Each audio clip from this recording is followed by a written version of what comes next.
आज की रात कितनी शांत है। लगता है एक भी पत्ता नहीं हिल रहा है। फिर भी न जाने इस वातावरण में कैसी शांति फैली हुई है। किसी बात का इंतजार क्यों मेरे दिल को व्याकुल कर रहा है। क्या होने वाला है जिससे दिल की धड़कन घबराए पंछी की तरह बढ़ती जाती है। आखिर ये डर किस बात का है। इस शांति के बीच क्यों मुझे लगता है जैसे कोई नई अनजानी खुशी की खबर मिलने वाली है। लगता है जैसे तमाम थकी हारी दुनिया शांत होकर एक नई आशा के आने की राह देख रही हो। इस वक्त मुझे परमेश्वर की नजदीकी का एहसास हो रहा है। उसे छू लेने के लिए बस यूं हाथ उठा लूं।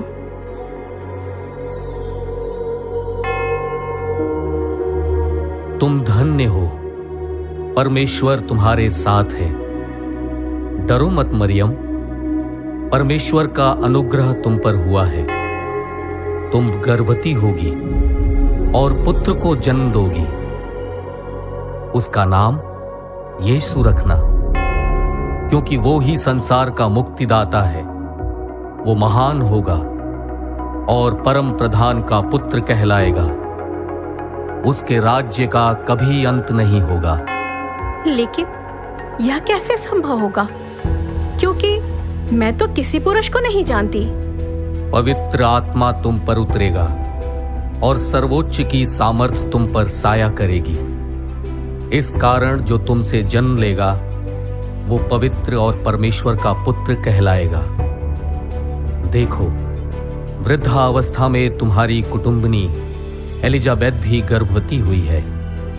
परमेश्वर का वचन हमेशा पूरा किया जाएगा। मेरी देह और आत्मा परमेश्वर की ही है। जैसे उसकी इच्छा है वैसा ही मेरे साथ हो।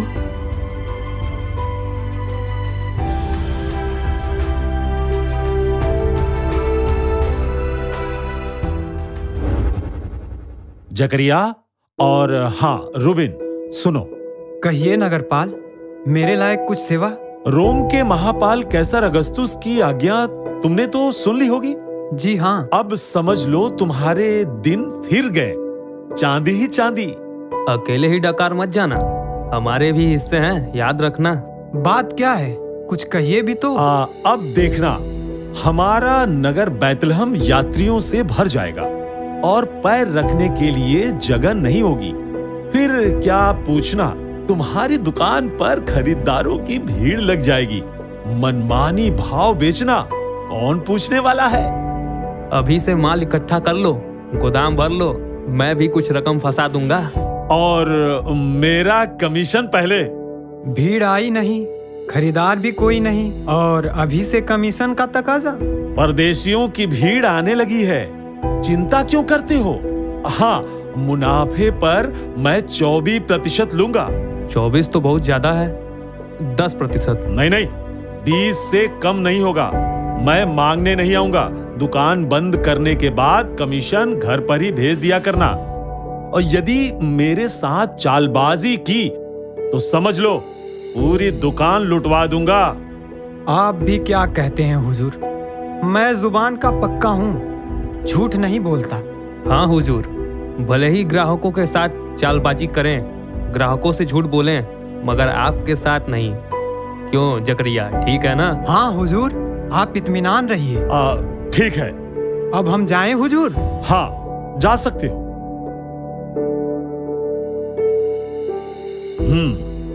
अब मकान मालिकों से मिलना है। यही तो समय है कमाई करने का। ऐसा मौका नहीं मिलने वाला है।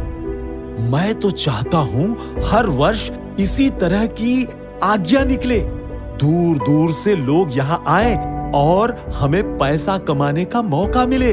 हाँ, याद आया, सराय और धर्मशाला के प्रबंधक से भी मिलना है। आशा है सब मिलाकर 10,000 मिल ही जाएंगे। नाम लिखने की फीस अलग। जकरिया, नगर में यात्रियों का प्रवेश आरंभ हो गया है। जितने यहूदी दाऊद के गोत्र के हैं, सब अपना नाम लिखवाने बैतलहम आ रहे हैं। कैसर अगस्तुस की जय हो। और नाम कौन लिखेगा? नगरपाल और उनकी सहायता के लिए 2-4 मुंशी और रोमी सैनिक होंगे। तुम देखना, यह काम 2-3 माह तक चलेगा। यही समय है, जितनी चाहे उतनी रकम पीट लो। इतना लंबा समय क्यों? केवल नाम ही तो लिखा जाना है। बस 1-2 हफ्ते में काम खत्म हो जाएगा। नहीं, शाही कर्मचारियों को इतनी जल्दी क्या पड़ी है? काम आराम से होगा। नाम, उम्र, व्यवसाय, आमदनी, चल और अचल संपत्ति सबका ठीक ठीक ब्यौरा रहेगा और इन सब के अनुसार अलग अलग टैक्स लगेंगे। और जिसके पास कुछ भी उद्योग धंधा नहीं है और न ही कोई संपत्ति है, उसका क्या होगा? उस पर भी टैक्स लगाया जाएगा, मानव टैक्स। ओ भाई दुकानदार, हाँ हाँ, क्या है? बोलो, जल्दी बोलो। मुझे 4 प्याली जौ और 1 कुप्पी सरसों का तेल दे दो। आजकल बाजार का भाव तेजी पर है। सारा माल छावनी में जा रहा है, मालूम है ना? क्या भाव है? 4 रुपए प्याली जौ और 8 रुपए कुप्पी सरसों का तेल। या खुदा, इतना महंगा? 1 के बदले 4 और 2 के बदले 8? गजब हो गया। गनीमत समझो कि मिल रहा है, कल ढूंढने से भी नहीं मिलेगा। बोलो, लेना है? भीड़ मत लगाओ। अच्छा, नाप दो। पहले पैसे निकालो।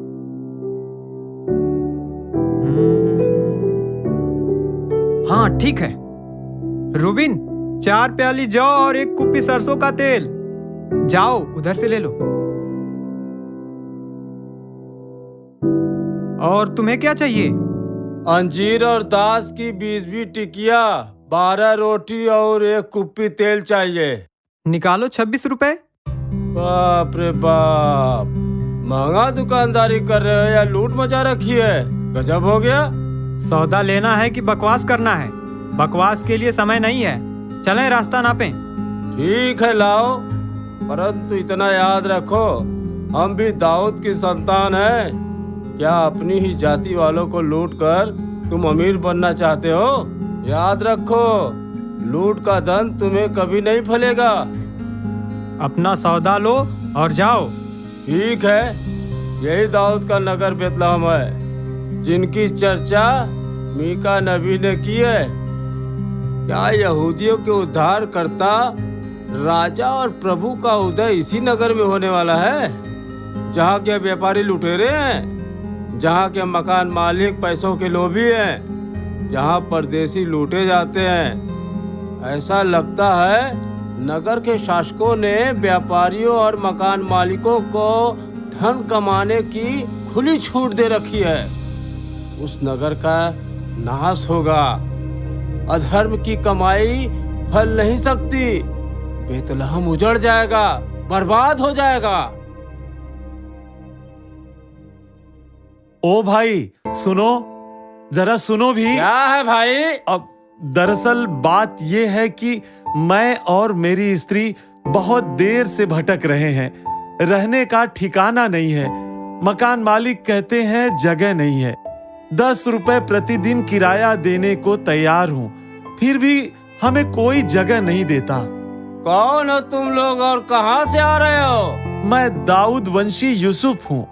हम नासरत नगर से आ रहे हैं, राजा की आज्ञा अनुसार अपना नाम लिखवाने। मेरी पत्नी की हालत गंभीर है। क्या कहा? हालत गंभीर है? और तुम लोग नासरत नगर से इतनी लंबी यात्रा करके यहाँ नाम लिखवाने आए हो? अब जरा अपनी स्त्री की हालत पर दृष्टि करो। क्या यह समय इतनी लंबी यात्रा का है? क्या करें, मजबूरी है। विदेशी हुकूमत है, डर कर चलना पड़ता है। ठीक कहते हो मेरे भाई, मैं भी दाऊद घराने का हूँ। मैं भी दाऊद के इसी नगर को अपना नगर समझता हूँ, परंतु यहाँ के व्यापारी बहुत लुटेरे हैं। यहाँ के मकान सराय के मालिक भी बहुत लुटेरे हैं। उनकी निगाह में इंसान की कोई कीमत नहीं है। पैसा ही इनका सब कुछ है। मेरे भाई, क्या हमें इस नगर में कभी भी आश्रय नहीं मिलेगा? क्या हमारी हालत पर किसी का दिल नहीं पिघलेगा? सोने और चांदी की खनक सुनते ही यहाँ के लोगों का दिल पिघल जाएगा, वरना नहीं। क्या आपके पास उतना धन है मकान मालिक और व्यापारियों को देने के लिए? नहीं, हम गरीब हैं। ये दुनिया गरीबों की नहीं है। मैं भी गरीब हूँ।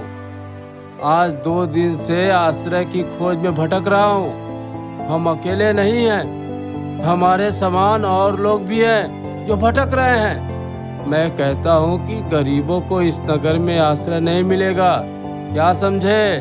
बड़ी विकट समस्या है। सराय में और भी मकानों में जगह नहीं है। नगर में यात्रियों की भीड़ बढ़ती जा रही है और दिन ढलने पर है। यदि दिन ढलने से पहले हमें कोई सुरक्षित स्थान न मिला तो फिर तब क्या पेड़ के नीचे हमें सारी रात काटनी पड़ेगी, जहां जंगली जानवरों और चोर डाकुओं का खतरा बना रहता है। ईश्वर करे ऐसा न हो। यदि नगर में आश्रय नहीं मिला तब क्या नगर के बाहर हमें रहने के लिए स्थान नहीं मिलेगा? बेटी, तुमने बड़े पते की बात कही है। जहाँ तक मुझे मालूम है, नगर के पूर्वी भाग में कई भेड़शाले हैं। वे सब पहाड़ी को काट कर बनाए गए हैं। चट्टानों को काटकर गड़ेरियों के रहने के योग्य और भेड़ बकरियों के लिए भी खुलियां बनाई गई है। काश हमें नगर की भीड़ भाड़ से दूर एकांत में ऐसी कोई खोली मिल जाती। जरूर मिल जाएगी। आजकल चरवाहे अपनी भेड़ बकरियां लेकर मैदान और तराइयों में निकल गए हैं और वे करीब 6 माह के पहले वापस नहीं लौटेंगे। आजकल बेतलहम के तमाम भेड़शाले खाली हैं। भाई यूसुफ, चलो मेरे साथ। कब तक यहाँ मारे मारे फिरते रहोगे? कहीं ना कहीं सिर छुपाने के लिए जगह मिल ही जाएगी। अच्छा मरियम, तुम यहीं बैठकर विश्राम करो, मैं अभी वापस आता हूँ। नहीं बेटी, तुम भी चलो। भेड़शालों के 1-2 मालिकों से मेरी पहचान है। मुझे इतना बता दो, क्या भेड़शाले या गौशाले में यदि जगह मिल गई तब तुम लोग वहाँ रहना मंजूर कर लोगे? मुसीबत में ठोकरें खाने की बजाय जंगली गुफा में ही मुझे रहना मंजूर है मेरे मित्र। और तुम्हें बेटी? मुझे गौशाले की जगह से कोई परहेज नहीं। हमारे पूर्वज राजा दाऊद भी भेड़ बकरियां चराते थे, भेड़शाले की सकरी खोलियों में निवास करते थे और अपनी भेड़ों की रक्षा करते थे। तब ठीक है, चलिए मेरे साथ। बस थोड़ी ही दूर पर है कुछ गौशाले। आइए आइए।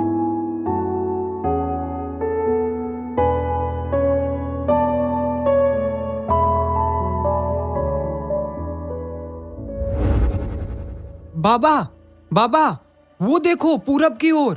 क्यों, क्या है? सितारा, कितना चमकीला सितारा है। अरे हाँ, ये तो बहुत तेजी से चमक रहा है। देखो, इसकी रोशनी बैतलहम पर उतर रही है। तुम लोग भी देखो भाई। अरे हाँ, ऐसा सितारा तो मैंने जीवन में कभी नहीं देखा। बड़ा अद्भुत सितारा है ये। मुझे ऐसा लगता है कि संसार में कोई अनहोनी घटना होने वाली है। बाबा, आज कितनी खामोशी है, कितना अंधेरा है। आज अपनी भेड़ बकरियां भी चुप हैं, कोई आवाज नहीं दे रही हैं। अरे भागो भागो, ये रोशनी! अरे इतना उजाला, मेरी आंखें! ओह, कितना उजाला छा गया है। अरे ना सूरज, ना चांद, ना कोई मशाल। हमारे चारों ओर ये उजाला कैसा है? यहोवा मेरे परमेश्वर, हमें बचाइए। ये सब क्या हो रहा है?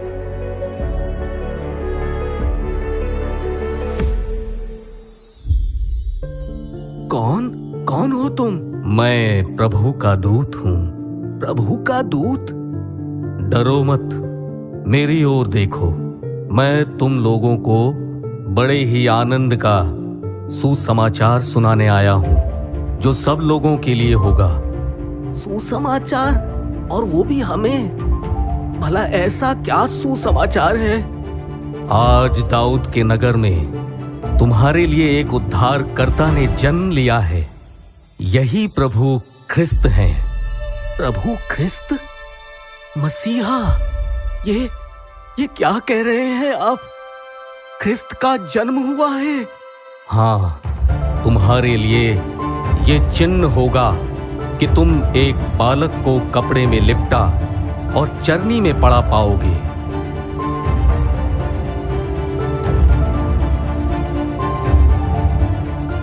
याकूब, याकूब, अरे तुम तो एकदम चकित हो गए। धैर्य रखो, यहोवा का स्मरण करो। ठीक तो हो ना? भाई, ये कैसा अद्भुत समाचार है। मैं तो विचार शून्य हो गया हूँ। क्या तुमने प्रभु के दूत का दर्शन किया था?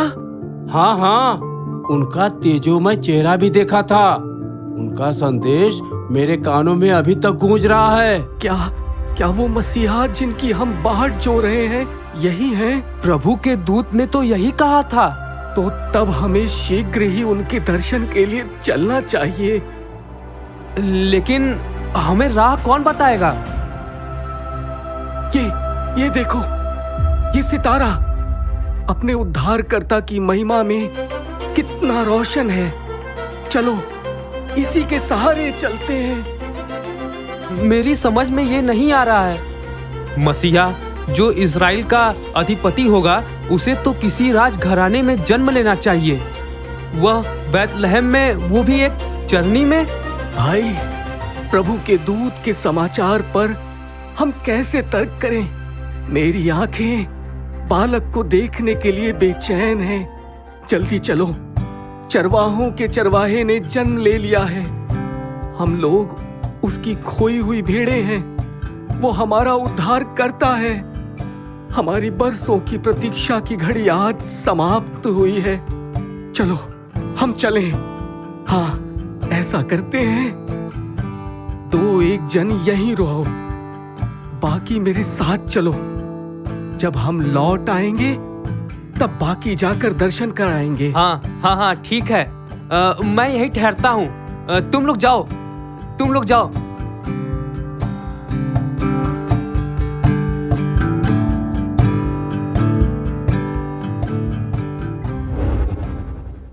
क्या आप लोग मेरे पुत्र का स्वागत करने आए हैं? जी हाँ, जी हाँ। तो डरो नहीं, पास आकर उसे देखो। कितना सुंदर बालक है और कितना मासूम है। देखो देखो, आंखें खोल रहा है। वह जाग गया। क्या ये सचमुच मुक्तिदाता राजा है? हाँ, कितना असहाय सा लगता है। लेकिन वह बढ़कर खूब बड़ा बलवान बनेगा। तब वो हमारे शत्रुओं को दूर भगा देगा। ठीक है ना बहन? तब यहाँ शांति होगी और फिर इन करों और सेनाओं की कोई आवश्यकता नहीं होगी। तब तो स्वर्ण युग आ जाएगा। हमें जो कुछ चाहिए वो जरूर मिलेगा। यह तो मुझे नहीं मालूम। मैं तो इतना जानती हूँ कि इसने अपने आप को दे दिया है। मेरे लिए तो इतना ही काफी है।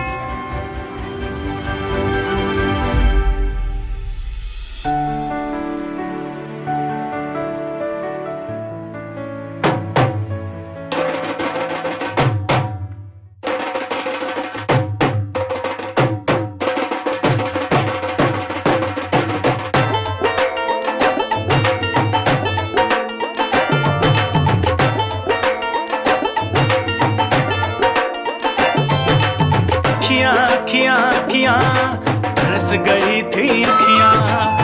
सपना हो गया सच अपना। राजा साडा साडे विच है आया।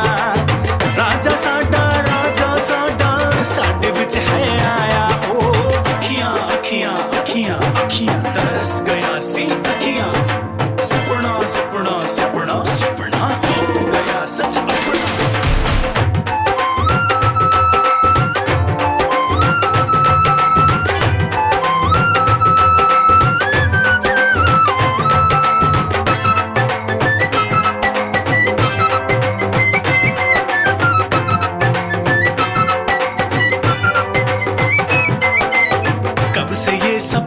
अखियों में इस दिवस के अपने।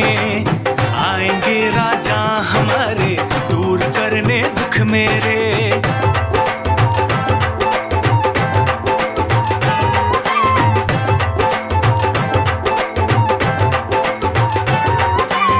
कब से ये सपने अखियों में इस दिवस के अपने। आएंगे राजा हमारे दूर करने दुख मेरे।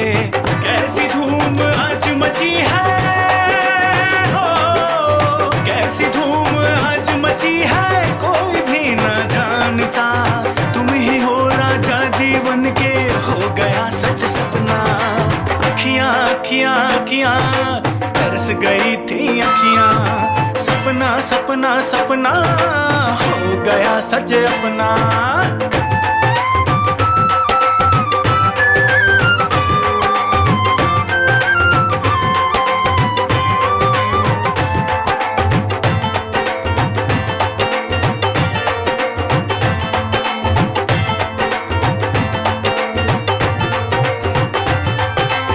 मिल गया सारे जहां को आज ये जीवन नया। बेथलेहम की पावन धरती बन गई दुल्हन यहाँ।